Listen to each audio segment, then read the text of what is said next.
for sale. That way, I stay true to my values, stay true to my beliefs, I stay true to people. And I generate superior returns for my investors at the same time. Win-win, guys. Isn't that just slave trade? I'm serious, dude. Isn't that just the slave trade? What's your name? John. John? John. Your name's John? My name's John. Let me tell you something, mate. At my VC firm, Hair Shirt Ventures, we do a lot of social cause work, especially in the animal welfare space.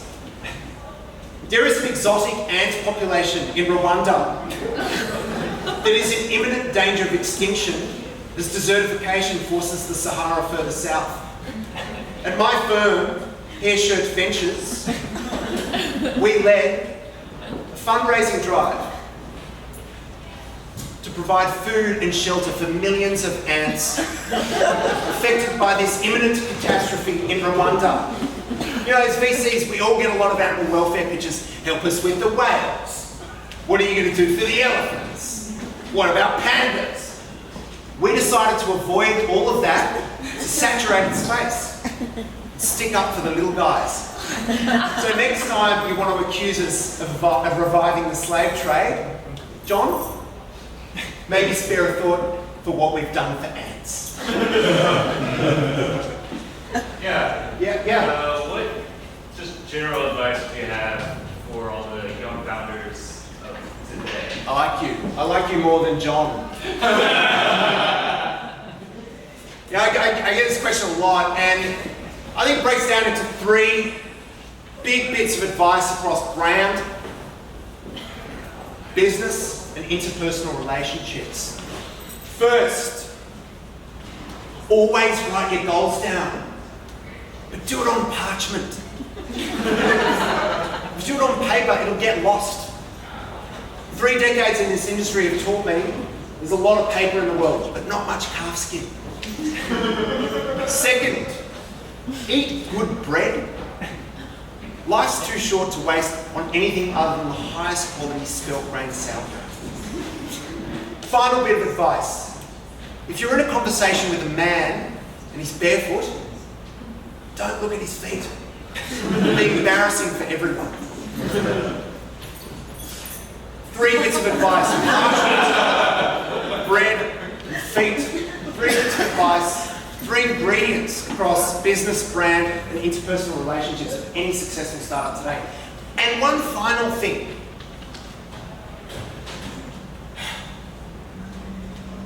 I once knew a woman who was disrupting the flower industry in Germany. Her name was Marguerite. She had golden hair, huge forearms, and a beautiful business mind. We drank Gewürztraminer, banks of the Rhine, danced. I haven't loved another woman since. But Marguerite once told me something. I went to her in the early days of cage-free data, seeking advice.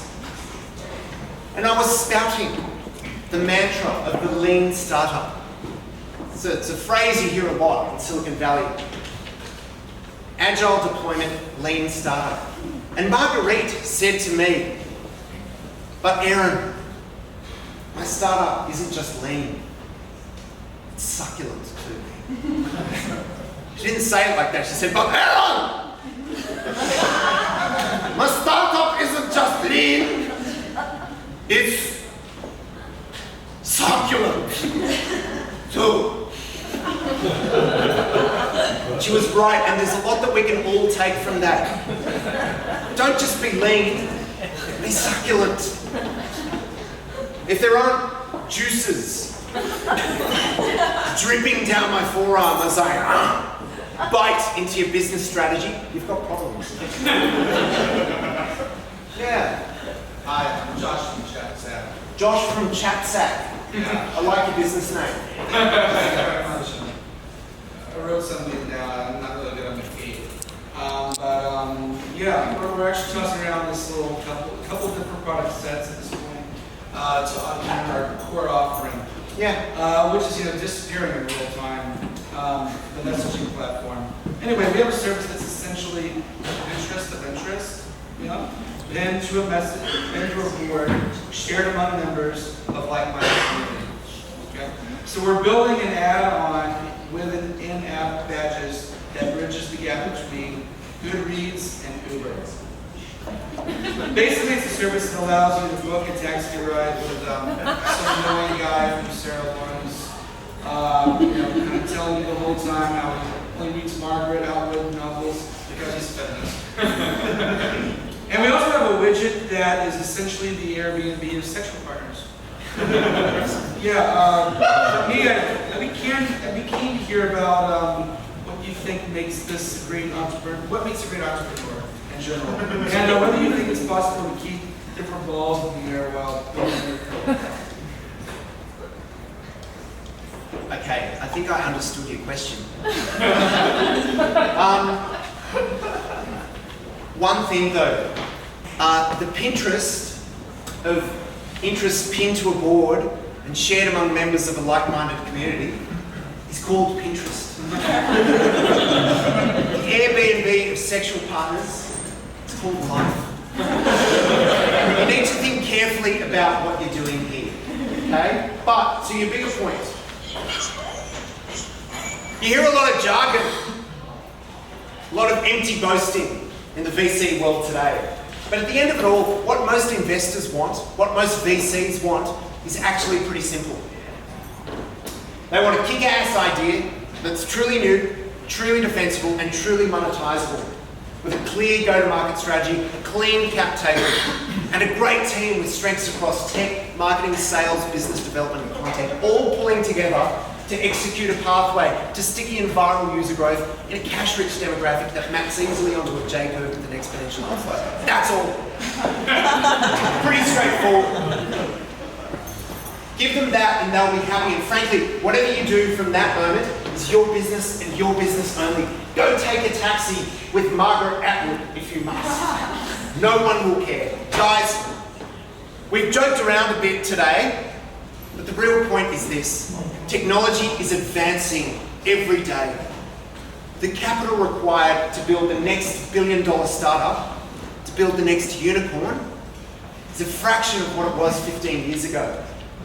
Today, you can pretty much disrupt the entire global aerospace industry with nothing more than a laptop, a half-decent Wi-Fi connection, and a couple of simple lines of code. But as Steve Jobs once said, think historical. He probably said that. We've already heard a bit about Versailles, but just take a moment to consider the pyramids of Giza. We're all familiar with those. Tall, triangles, yellow. One of the wonders of the ancient world, and yeah, they're pretty to look at. But too often the conversation stops there. What people don't want to admit is the barriers to entry for Egyptian pyramid construction have come down drastically since the 26th century before Christian era. If people in Egypt, if Egyptians were to build the pyramids today, we'd look at them and say, cool. It wouldn't be impressive. But give me a human genomics pattern search engine that can generate predictive analytics for infectious disease growth through sub-Saharan Africa, then yeah, okay, Egypt, now we can talk. Issue being, technology is advancing faster than anything has ever advanced before, and we have an unprecedented opportunity here, today, and there, tomorrow, to revolutionise the way that we live. So don't think about guided tours. Don't think about trees. Think about the future, because the future is coming, and we don't want it to be run by guys who look like this. Thanks, guys.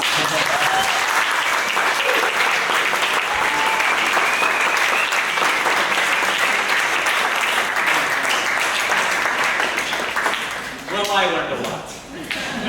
Okay, so at this point, we're going to take a couple of minutes intermission. It's required. Everyone needs to get a drink, and we will meet up again here once everyone has had a drink. So we'll see you here in hopefully a couple of minutes. Thanks a lot.